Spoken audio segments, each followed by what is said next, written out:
It's a key part of participating. So we're discussing preventing kids' sports injuries. Our guest is Dr. Scott Berger. He's Chief Medical Officer for University of Maryland Urgent Care. This is the Live Greater podcast series, information for a healthier you from the University of Maryland Medical System. Thanks for joining us. I'm Joey Waller. Hi, Dr. Berger. Welcome. Thank you for having me. Oh, great to have you. We appreciate the time as always. So first, what would you say, doctor, are the most common injuries you see these days in youth athletes? And what are some things parents can do in a nutshell to help prevent those? Yeah, the things that we see most commonly are sprains and strains. So things around the ankles, you see some knee injuries, overuse sort of injuries where kids are just doing lots of activity. Unfortunately, a fair number of concussions. Those are the sorts of things we see most commonly in the sports injury field. You mentioned concussions, and soccer, for those unaware, has a lot of concussions, which perhaps people, if they don't know any better, wouldn't expect because it's not considered a quote-unquote contact sport, but there are a lot of concussions there, right? Yeah, absolutely. Between contested headers. Yeah, I used to play soccer as a kid, and I think about the number of times a contested header when you're doing a corner kick or a goalie kick, and you're going up there and banging heads with the other kids. Kids are running around the field at really high rates of speed, and if you don't pivot quickly enough, you can collide with somebody. So there's lots of opportunities there, and you don't obviously have any protection in that scenario. So yeah, fair number of concussions. Volleyball, gymnastics and tumbling, basketball, all these. It's not just football and lacrosse and ice hockey and sports that encourage contact. It's for the non-contact sports also that you see a fair number of them. Great point. So you mentioned there overuse, overtraining, that type thing. So regarding parents, is that one thing they really need to keep an eye on, and how do they monitor that? I think there's a really good body of evidence to suggest that doing the same activity repeatedly in the same sport throughout the year, it can be great to become expert at it, but it also leads to challenges because you're using the same muscle groups repeatedly in the same way. And so balanced training is so important. When kids are young, focusing on technique and making sure that people are doing things the proper way, that reduces some of the sports injuries. Focusing on overall strength and flexibility, not just focusing on one specific element of it. And then breaks. That's really important. When kids are doing sports 6 days a week, things like that, they're just ripe for injuries, either from overuse and just fatigue, right? Where your technique starts to deteriorate over time because you're just tired and you've gotten good at something, so you can get away with maybe doing something a little bit in the wrong way. And then when that happens, you're more likely to become injured.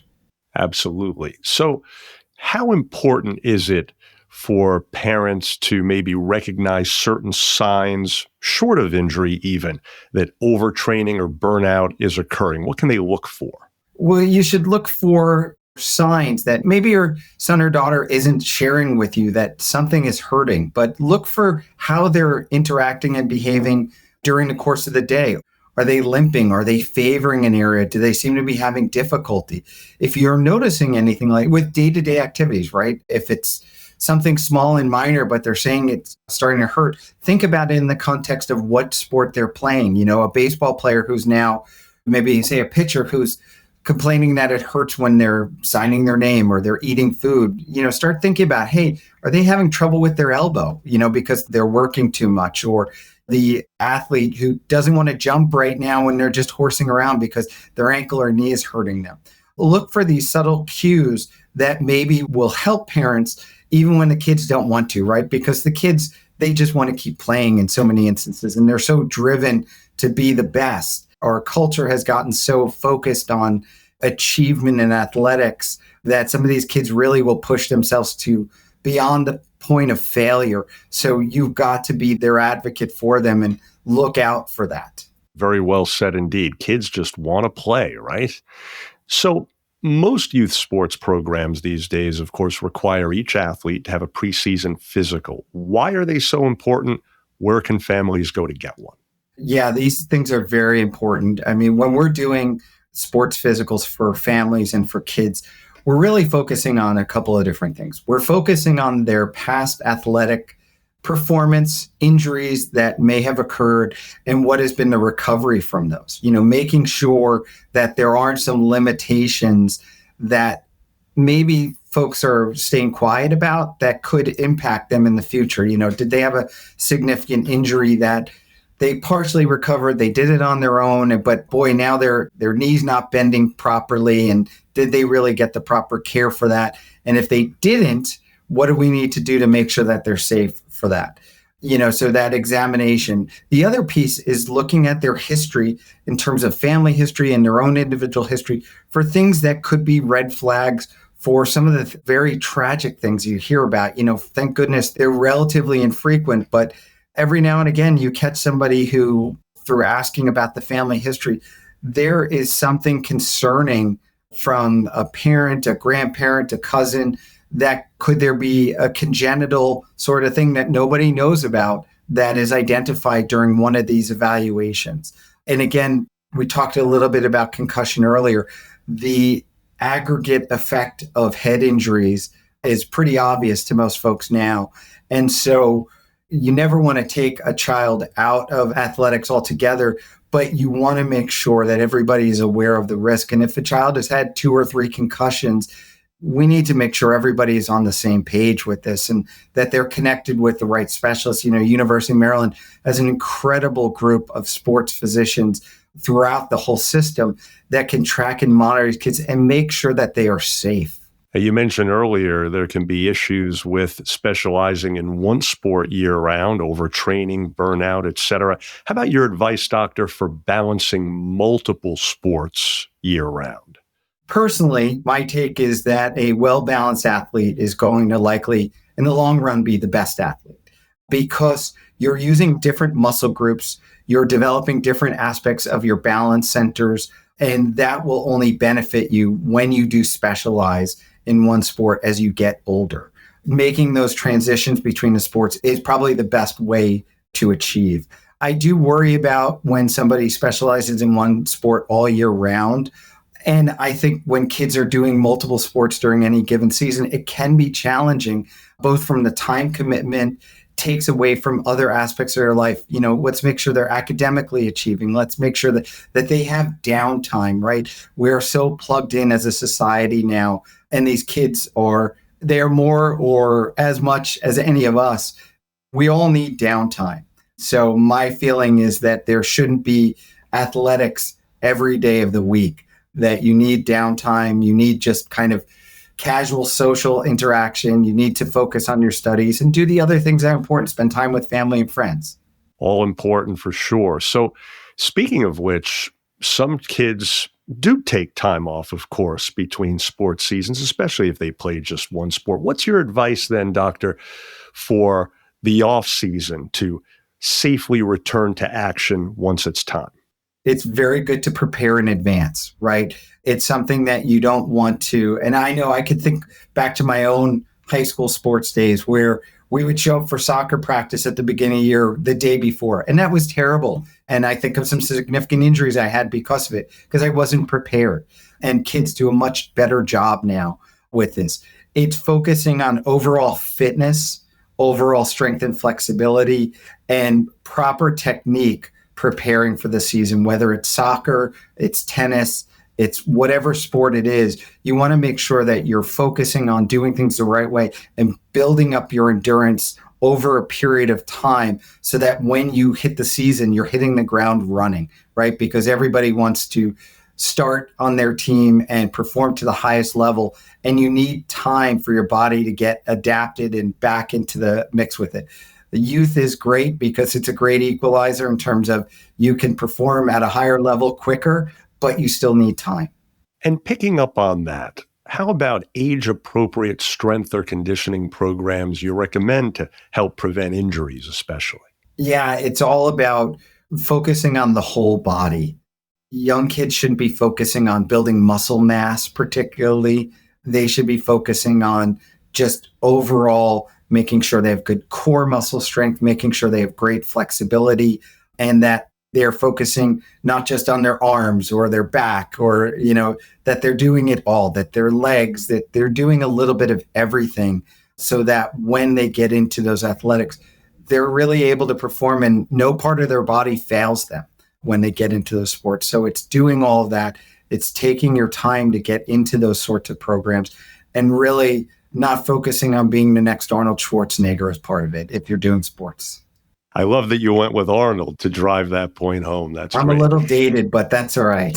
It works. Everybody knows who he is, even if younger people know him more from the movies than as a great bodybuilder years ago. A few other things, Doctor. How about that very important parent-coach relationship here? How can parents best advocate for their child's safety with coaches or athletic programs overall, especially if their child is injured or in pain and maybe others aren't recognizing that enough? This is all about advocacy. And most parents are great advocates for their kids. Their number one priority is the safety of their child. But for those instances where there's an overzealous coach or perhaps a coach who's just not recognizing it, you've got multiple kids on the field and you're not recognizing that this one child might be struggling and the kid might not be telling them. It's really important that the parents have a relationship with those coaches and realize you are the final arbiter of what is safe for your child. Doesn't matter if that coach really wants to win. If your child is not feeling well, is injured, it is your right and responsibility to say, not today. That college scholarship isn't going to go away if you miss one game, one tournament.